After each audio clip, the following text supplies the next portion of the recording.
વિદ્યાર્થી મિત્રો, ગયા લેક્ચરની અંદર આપણે વર્તુળની અમુક થિયરીઓ જોઈ. થિયરીની અંદર વર્તુળના સ્પર્શક વિશે વાત જોઈ. આમ તો આપણે 2 થી 3 લેક્ચરો જોઈ લીધા છે, 2 લેક્ચરો. પહેલા લેક્ચરની અંદર વર્તુળની વ્યાખ્યા, જીવા, ત્રિજ્યા આવી બધી વાત જોઈ. એના પછીના લેક્ચરની અંદર વર્તુળના સ્પર્શક વિશે વાત કરેલી. વર્તુળનો સ્પર્શક કોને કહેવાય? એક વખત યાદ કરાવી દો, પછી સ્પર્શક વાળી 2-3 થિયરી છે, પછી જીવાને લગતી 2-3 થિયરીઓ છે. મેં તમને કીધું એમ હજી 1-2 લેક્ચર થિયરીઓના આવશે. મોસ્ટ ઓફ ચેપ્ટર થિયરીને રિલેટેડ છે. ઓકે, સ્પર્શક કોને કહેવાય? વર્તુળના કોઈ પણ એક બિંદુને સ્પર્શતી રેખાને વર્તુળનો સ્પર્શક કહેવાય. એક જ બિંદુમાંથી પસાર થતી રેખાને એટલે સ્પર્શ કરીને જતી રહેવી જોઈએ એટલે વર્તુળનો સ્પર્શક કહેવાય. અને જે બિંદુએ સ્પર્શે એને સ્પર્શ બિંદુ કહેવાય. બે બિંદુમાંથી પસાર થાય તો શું થાય? તો જો બે બિંદુમાંથી પસાર થાય તો એ વર્તુળની છેદિકા કહેવાય, સ્પર્શક નો કહેવાય. ખ્યાલ આવે છે? કમ્પ્લીટ. આ ત્યાં સુધી આપણે સ્પર્શક જોઈએ. બીજી એક વસ્તુ એવી જોઈએ કે વર્તુળનો સ્પર્શક અને સ્પર્શ બિંદુએ દોરેલી ત્રિજ્યા એકબીજાને લંબ હોય. ત્રિજ્યા અને સ્પર્શક એકબીજાને શું હોય? સૌથી અગત્યનો મુદ્દો આ છે, કારણ કે આના ઉપરથી જ હવેના 2-3 થિયરીઓ આવવાની છે અને એ જ વિધાન સાબિત કરવાનું છે આપણે પ્રમેયમાં, કે સાબિત કરો કે વર્તુળનો સ્પર્શક અને સ્પર્શ બિંદુએ દોરેલી ત્રિજ્યા એકબીજાને લંબ હોય. એવું નથી કે નીચે સ્પર્શક દોરો, ગમે ત્યાં તમે સ્પર્શક દોરો, એ સ્પર્શ બિંદુ જ્યાં હોય ત્યાંની ત્રિજ્યા દોરો એટલે ત્રિજ્યા અને સ્પર્શક એકબીજાને લંબ હોય. લંબ એટલે શું? તો કે 90 અંશનો. ઓકે, અહીંયા સુધી જોયું. હવે બીજી થિયરી કઈ છે? વર્તુળના, સાંભળજો ખાસ, વર્તુળના બહારના બિંદુમાંથી વર્તુળને કેટલા સ્પર્શકો દોરી શકાય? તો ફક્ત ને ફક્ત 2 સ્પર્શકો દોરી શકાય. કોઈ પણ પ્રકારનું બહારનું બિંદુ ગમે ત્યાં લઈ લો અને એ વર્તુળ ઉપર સ્પર્શકો દોરવા હોય, એ બહારના બિંદુમાંથી પસાર થાય એવા ફક્ત ને ફક્ત કોઈ પણ વર્તુળને 2 સ્પર્શકો જ મળે. તો સિમ્પલ એને સમજાવો કે ધારો કે આ એક વર્તુળ છે, O કેન્દ્ર અને R ત્રિજ્યા વાળું એક વર્તુળ છે. વર્તુળનું બહારનું બિંદુ P, ધારો કે હું તમને કહું, ખાસ ધ્યાનથી સમજજો. O કેન્દ્ર, ધારો કે અહીંયા બિંદુ O છે, O કેન્દ્ર છે. વર્તુળનું બહારનું બિંદુ અહીંયા P છે અને અહીંયા કેન્દ્ર O. વર્તુળનું બહારનું બિંદુ P અને કેન્દ્ર O વર્તુળના બહારના બિંદુમાંથી પસાર કરવાના આ વર્તુળને આમ વર્તુળના સ્પર્શકો કેટલા હોય? અસંખ્ય હોય. ગમે એ જગ્યાએ અસંખ્ય સ્પર્શકો દોરી શકો, પણ બહારના બિંદુમાંથી આમાંથી કેટલા સ્પર્શકો નીકળે?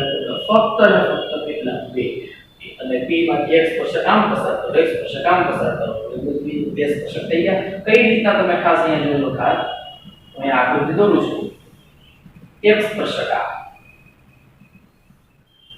ધારો કે અહીંયા એ બિંદુ છે,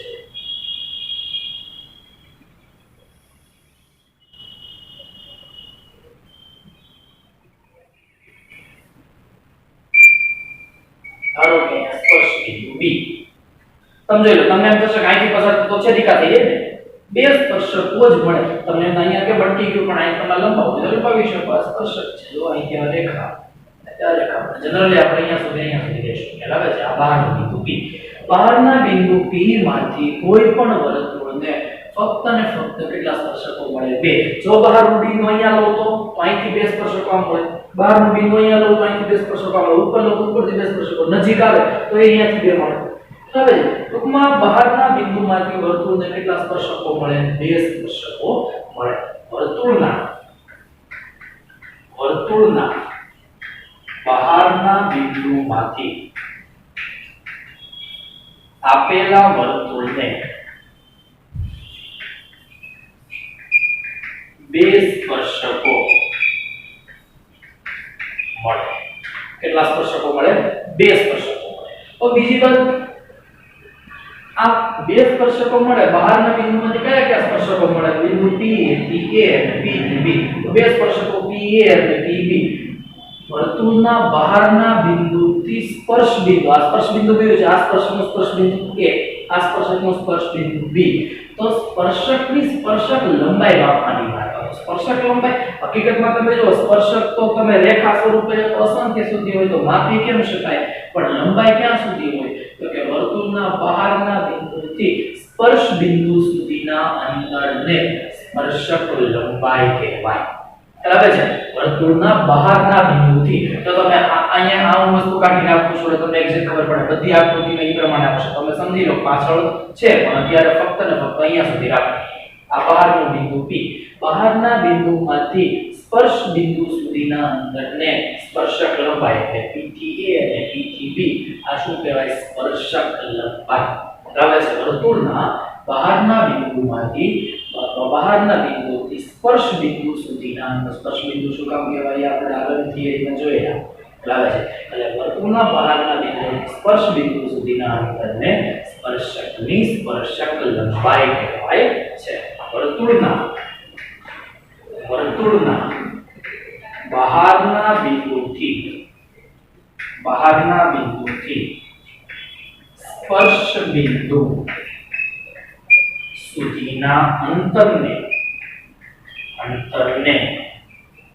સ્પર્શકની સ્પર્શક લંબાઈ કહે છે. વર્તુળના બહારના બિંદુથી સ્પર્શ બિંદુ સુધીના અંતરને સ્પર્શકની સ્પર્શક લંબાઈ કહે છે. હવે સ્પર્શકની સ્પર્શક લંબાઈ કહેવાય એક બીજો મુદ્દો કે બહારના બિંદુમાંથી કેટલા સ્પર્શક મળે? 2. તો બહારના બિંદુમાંથી નીકળેલા બંને સ્પર્શકોની સ્પર્શક લંબાઈ સમાન હોય. જો P થી A નું અંતર 5 સેન્ટીમીટર હોય તો P થી B નું પણ 5 જ હોય. P થી A નું 10 હોય તો P થી B નું પણ 10 હોય. એક જ બિંદુમાંથી નીકળેલા બંને સ્પર્શકોની સ્પર્શક લંબાઈ કેવી હશે? સમાન. હા, તમે બીજું બિંદુ અહીંયા લઈ લો ગમે ત્યાં અને અહીંયાથી સ્પર્શકો પસાર કરો તો આને આ સરખા નહીં હોય, પણ આમાંથી નીકળેલા બે સરખા હોય. સમજાય ને તમને શું કહું છું? એમાં વર્તુળના બહારના બિંદુમાંથી નીકળેલા બંને સ્પર્શકો એટલે એક જ બિંદુમાંથી નીકળેલા હોય એવા બે સ્પર્શકોની સ્પર્શક લંબાઈ કેવી હોય? સમાન. નાના મોટી હોય નહીં. એટલે વર્તુળના બહારના બિંદુમાંથી નીકળેલા બંને સ્પર્શકો, બે સ્પર્શકો હોય તો ખ્યાલ આવી ગયો. હવે બંને સ્પર્શકોની સ્પર્શક લંબાઈ કોને કહેવાય એ ખ્યાલ આવી ગયો. તો સ્પર્શક લંબાઈ કેવી હોય તો કે બંને સ્પર્શકોની સ્પર્શક લંબાઈ સમાન હોય છે. અહીં PA અને PB બંને સ્પર્શકો હોવાથી PA બરાબર PB થાય. અહીં લખી શકાય અહીં બિંદુ P માંથી નીકળેલા બંને સ્પર્શકો હોવાથી PA બરાબર PB થાય. એટલે છે PA અને PB આ બંને કેવા થશે? સમાન થશે. P થી A ની લંબાઈ અને P થી B ની લંબાઈ બંને કેવી હશે? સમાન હશે. આ થઈ સ્પર્શકના સ્પર્શ બિંદુ સ્પર્શક લંબાઈ. હવે આમાં થોડુંક આગળ વધીએ. ધારો કે O કેન્દ્ર અને R ત્રિજ્યા વાળું એક વર્તુળ છે.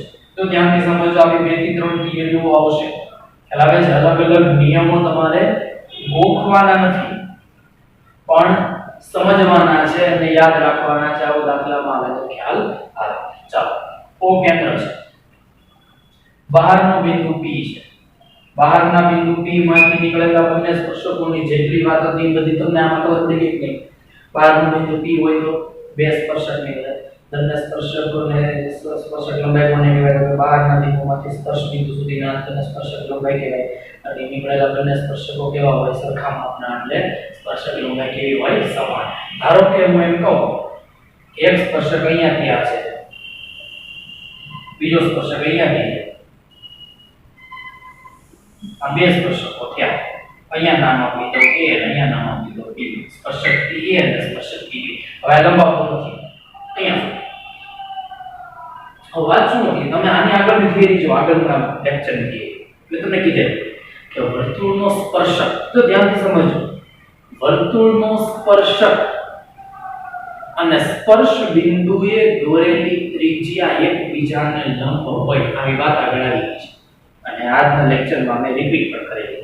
વર્તુળનો સ્પર્શક અને સ્પર્શ બિંદુએ દોરેલી ત્રિજ્યા એકબીજાને લંબ હોય. અહીંયા કેટલા સ્પર્શક છે? 2. કેટલા સ્પર્શ બિંદુ છે? 2. તો સ્પર્શ બિંદુએ દોરેલી ત્રિજ્યા કેટલી થાય? 2. ચેક કરો ચાલો. આ P થી A સ્પર્શ બિંદુ A, તો એક ત્રિજ્યા અહીંયા O થી A થાય. આ ત્રિજ્યા થઈ ને R. તો આ સ્પર્શક અને એની આ ત્રિજ્યા એકબીજાને શું હોય? લંબ. બીજો સ્પર્શક PB, એનો સ્પર્શ બિંદુ B છે, તો બીજી ત્રિજ્યા OB, આ ત્રિજ્યા અહીંયા શું હોય? લંબ. એવું છે. બે સ્પર્શક અને બે ત્રિજ્યા એકબીજાને શું હોય? લંબ હોય છે. આ ઓલરેડી નિયમ આગળ આપણે જોઈ ચૂક્યા છે. પણ મારે જે લખવાનું છે શું છે તમે જુઓ. અહીંયા જે ખૂણો બન્યો O, આ કોના દ્વારા બન્યો? ખૂણો AOB. તો કે બે ત્રિજ્યા દ્વારા બન્યો. આ એક ત્રિજ્યા દ્વારા બનેલો ખૂણો છે. આ P ખૂણો બન્યો એ કોના દ્વારા બન્યો? તો કે બે સ્પર્શકો દ્વારા. આ સ્પર્શક છે ને આ સ્પર્શક છે, એટલે સ્પર્શકો દ્વારા બનેલો ખૂણો કહેવાય. આ કયો ખૂણો? સ્પર્શકો દ્વારા બનેલો ખૂણો. આ કયો ખૂણો? ત્રિજ્યાઓ દ્વારા બનેલો ખૂણો. તો મુદ્દો એ છે કે વર્તુળના બહારના બિંદુમાંથી નીકળેલા બંને સ્પર્શકો દ્વારા બનતો ખૂણો અને બંને ત્રિજ્યાઓ દ્વારા બનતો ખૂણો એકબીજાને કેવા હોય છે? પૂરક હોય છે. પૂરક એટલે બેનો સરવાળો 180. આવું 9મા ધોરણમાં આવ્યું છે. કહેવાય છે પૂરક શબ્દ એટલે એવા બે ખૂણા કે જે બેનો સરવાળો 180 થાય. આ બંને નિયમ સાંભળજો. વર્તુળના બહારના બિંદુમાંથી નીકળેલા બંને સ્પર્શકો દ્વારા બનતો ખૂણો અને બે ત્રિજ્યાઓ દ્વારા બનતો ખૂણો એકબીજાના પૂરક હોય છે. પૂરક એટલે બેનો સરવાળો 180. આના ઉપરથી શું સાબિત થાય? તમને કોઈ એમ કહે કે આવી રીતના આકૃતિ છે, વર્તુળના બહારના બિંદુમાંથી બે સ્પર્શકો નીકળે છે, બંને સ્પર્શ બિંદુએ બે ત્રિજ્યા દોરેલી છે અને બંને ત્રિજ્યાઓ દ્વારા બનતો ખૂણો 120 અંશનો છે. તો તમે બે સ્પર્શકો દ્વારા બનતા ખૂણાનું માપ શોધો. તો કાંઈ કરવા નથી. અહીંયા ખૂણો 120 નો હોય તો અહીંયા 60 વિધો. બરાબર છે. શું કામ અહીંયા 60 વિધો? કારણ કે અહીંયા 120 છે, અહીંયા 60 છે. બેનો સરવાળો કેટલો થવો જોઈએ? 180. બરાબર છે. અહીંયા હું તમને વિધાન લખો તો કઈ રીતના લખાય કે વર્તુળના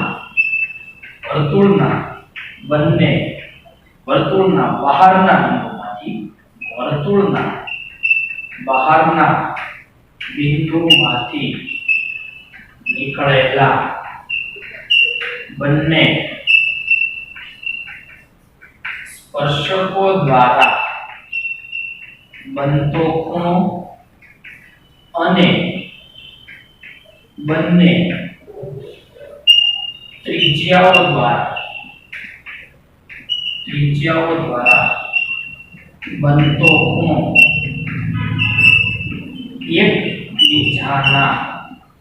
એકબીજાના પૂરક હોય છે. વર્તુળના બહારના બિંદુમાંથી નીકળેલા બંને સ્પર્શકો દ્વારા બનતો ખૂણો અને બંને ત્રિજ્યાઓ દ્વારા બનતો ખૂણો એકબીજાના નામ આવડવું જોઈએ. ત્રિજ્યા દ્વારા બનતો ખૂણો અને સ્પર્શક દ્વારા બનતો ખૂણો એકબીજાના પૂરક હોય છે. પૂરક એટલે બંનેનો સરવાળો 180. અહીંયા લખો હોય તો આ ખૂણો AOB, તો કે માપ ખૂણો AOB વત્તા માપ ખૂણો APB બરાબર 180. સરવાળો બેનો 180. કોઈ પણ ખૂણો તમને કોઈ એમ કે આ 50 છે તો આ 130. હવે આપણને એમ થાય કે આવું યાદ રાખવાનું, પણ યાદ રાખવા નથી. તમે થોડું જો તમને બેઝિક થિયરી ખબર હોય ને તો આ ખબર પડી જાય.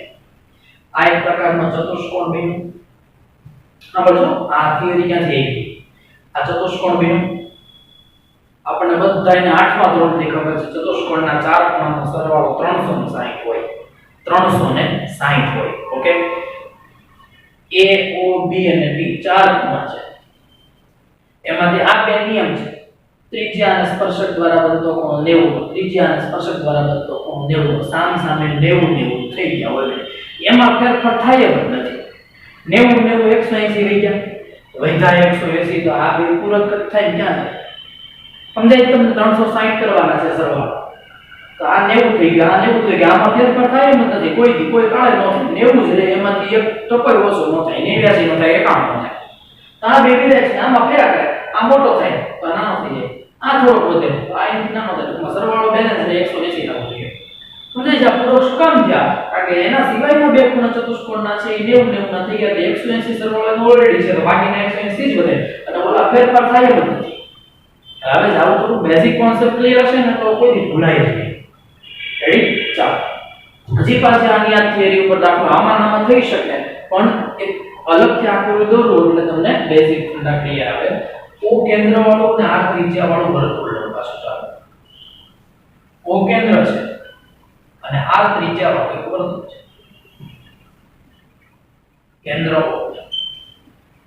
અને આ ત્રિજ્યા વાળું એક વર્તુળ. ચાલો આ રીતના વર્તુળ છે, બહારના બિંદુ P માંથી આનું આજ બેઠે બેઠું નામ કેવું બધું સેમ છે. P બિંદુમાંથી દોરેલા બે સ્પર્શકો PA અને PB, એક સ્પર્શક PA અને બીજો સ્પર્શક PB. અહીંયા જ્યાં છે ત્યાં સ્પર્શ બિંદુ PA અને અહીંયા જ્યાં છે ત્યાં સ્પર્શ બિંદુ PB. આપણને બધાને પણ ખબર છે કે ત્રિજ્યા અને સ્પર્શક એકબીજાને લંબ હોય. અહીંયા ત્રિજ્યા OA આ લો, અહીંયા ત્રિજ્યા OB આ લો. આવું તો આપણે બધું આવી છે. હવે કહેવાનો મુદ્દો શું છે સાંભળો. વર્તુળના બહારના આ થિયરી શું હતી? વર્તુળના બહારના બિંદુ P માંથી નીકળેલા બંને સ્પર્શકો દ્વારા બનતો ખૂણો અને સામે બે ત્રિજ્યા દ્વારા બનતો ખૂણો એકબીજાના પૂરક હોય. હવે હું તમને એમ કહું કે વર્તુળનું બહારનું બિંદુ P, સાંભળજો, P અને કેન્દ્ર O એને જોડતો રેખાખંડ. જો આ O અને P સામસામે આવે એને હું જોડી દઉં, O અને P ને જોડતો રેખાખંડ એ ત્રિજ્યા દ્વારા બનતો ખૂણો આખો તો કે નહીં, આખો ખૂણો તો ત્રિજ્યા દ્વારા બનતો ખૂણો, અને સ્પર્શકો દ્વારા બનતો ખૂણો આખો એને દુભાગે એટલે અડધા અડધા ભાગ કરી દે. જો આ ખૂણો 100 નો હોય તો અહીંયા બે 50 50 ના થઈ જાય, અને જો આ ખૂણો 80 નો હોય તો આ બે 40 40 ના થઈ જાય. સમજાય તમને? પણ ક્યારે? વર્તુળના બહારના બિંદુ અને કેન્દ્રને જોડતો રેખાખંડ એ ત્રિજ્યા દ્વારા બનતો ખૂણો અને સ્પર્શકો દ્વારા બનતા ખૂણાને વિભાગે એટલે દ્વિભાજક હોય, બે સરખા ભાગ કરે. સમજાય તમને? અહીંયા ગમે એવા ખૂણા બે ને જોડો, અડધા અડધા ટુકડા કરે, આને જોડો એટલે આના ઉપરથી ઘણા બધા દાખલા બને, ઘણા બધા દાખલા. કઈ રીતના હમણાં હું તમને સમજાવું તો ખ્યાલ આવશે. હું અહીંયા ફક્ત વિધાન લખી નાખું કે વર્તુળના બહારના બિંદુ અને વર્તુળના કેન્દ્રને જોડતો રેખાખંડ એ રેખાખંડ શું હોય તો કે બંને ત્રિજ્યા દ્વારા બનતો ખૂણો અને બંને સ્પર્શકો દ્વારા બનતા ખૂણાનો શું હોય? દ્વિભાજક. એ બંને ત્રિજ્યા દ્વારા બનતા ખૂણા અને બનતો ખૂણો અને બંને સ્પર્શકો દ્વારા બનતો ખૂણાનો દ્વિભાજક હોય છે. અહીં રેખાખંડ OP હોવાથી, OP એટલે કેન્દ્ર O અને બહારનું બિંદુ P એને જોડતો રેખાખંડ, અહીં રેખાખંડ OP હોવાથી, રેખાખંડ લખવાનું હોય બરાબર ને, OP ની ઉપર રેખાખંડ નિશાન, રેખાખંડ OP હોવાથી ખૂણો AOB અને ખૂણો APB ના બે સરખા ભાગ પડી જાય હોવાથી, અથવા તો રેખાખંડ OP એ ખૂણો AOB અને ખૂણો APB નો દ્વિભાજક બને. દ્વિભાજક બને એટલે કયા કયા ખૂણા સરખા થયા? તો કે ખૂણો AOP અને BOP આ બે ખૂણા સરખા. પછી અહીંયા APO અને OBB આ બે ખૂણા સરખા. તો સાંભળજો, આ જાડે સરખા, આ બે ખૂણા અને આ બે ખૂણા સરખા. તો ખૂણો AOP બરાબર ખૂણો BOP. જોઈ લો, ખૂણો AOP અને ખૂણો BOP. અને બીજા કયા બે ખૂણા? તો ખૂણો APO, ખૂણો APO બરાબર ખૂણો OPB. OPB કોઈ પણ નામ આપી શકો તમે. અહીંથી આ નામ આપો તો હાલે, OPA અને OPB તો તમને નામ આપવાની રીત હોય. ખ્યાલ આવે છે? આ બંનેની જોડ કેવી હોય? સરખી. તો દાખલા કયા પ્રકારના હોય તમને તો સાંભળો. હું એક આકૃતિ દોરું છું. કોઈ પણ એક ખૂણો આપે એટલે બધા ખૂણા આપે. જો ધારો કે તમને કોઈ એમ કે આ વર્તુળ છે, કેન્દ્ર O, બહારનો બિંદુ P, એમાંથી નીકળે નામ દાખલામાં ફેરવી નાખશે, x y z કોઈ પણ રાખશે. ખ્યાલ આવે છે? અહીંયા બિંદુ A, અહીંયા બિંદુ P છે. આ ત્રિજ્યા લંબ હોય, આ ત્રિજ્યા લંબ હોય. આ બધું આપવું ન હોય. આટલી સુધી આપેલું છે. આવું કે રકમ માનો કે 90 ના છે, ન હોય તો 90 ના હોય છે. હવે આ O અને P ને જોડતો રેખાખંડ. તમને કોઈ એમ કે ખૂણો AOP નું માપ, ખૂણો AOP નું માપ 60 અંશ છે. તો ખૂણો APO શોધો. એટલે કે આ ખૂણો શોધો. કેટલી રીતે એ ખૂણો મળે તો જોવાનો. પહેલી રીત આ 60 નીચેનો 60, 60 120 થઈ ગયો. આ 120 એટલે સામેનો 60. શું કામ? કારણ કે સામે પૂરો કોઈ સરવાળો 180 તો હોય તો કેટલો આખો કેટલો થયો? 60. આખો 60 તો 30 30 ના મળી ગયો 30. લખવાની રીત પછી જોશું પણ 30 મળી ગયો. બીજી રીતે કરો શું થાય? આ એક ત્રિકોણ ખાલી જો, ત્રિકોણ AOP. ત્રિકોણના ત્રણ ખૂણાનો સરવાળો કેટલો? 180. આ 90 છે, આ 60 છે. 90 અને 60 કેટલા હોય છે? 150. 150 180 કરવા માટે ઘટે કેટલા? 30. સીધે સીધો 30 આવી ગયો. પછી આ 30, તો આ 30, આ 60, તો આ 60 સરવાળો થઈ ગયો 180 તો ભેગું કરો. ખ્યાલ આવે છે? ગમે એ પ્રકાર ટૂંકમાં એક ખૂણો આપશે એટલે બધા જ ખૂણા મળી જશે. ખ્યાલ આવે છે? આ થઈ આખા સ્પર્શકો આવા દાખલાઓ છે. અને 1 માર્ક્સમાં કે 2 માર્ક્સમાં હેતુલક્ષી પ્રશ્નોની અંદર આવા દાખલાઓ પૂછી શકે. ખ્યાલ આવે છે? કમ્પ્લીટ. આ થયું સ્પર્શકો વાળા. હવે આગળના લેક્ચરની અંદર આપણે જોશું જીવાઓ દ્વારા 2 થી 3 ખૂણાની થિયરીઓ છે કે જીવા દ્વારા બનતા ખૂણા કેવા કેવા પ્રકારના હોય અને એના માપ કેવા પ્રકારના હોય. ખ્યાલ આવે છે? અહીંયા સુધી રાખીએ.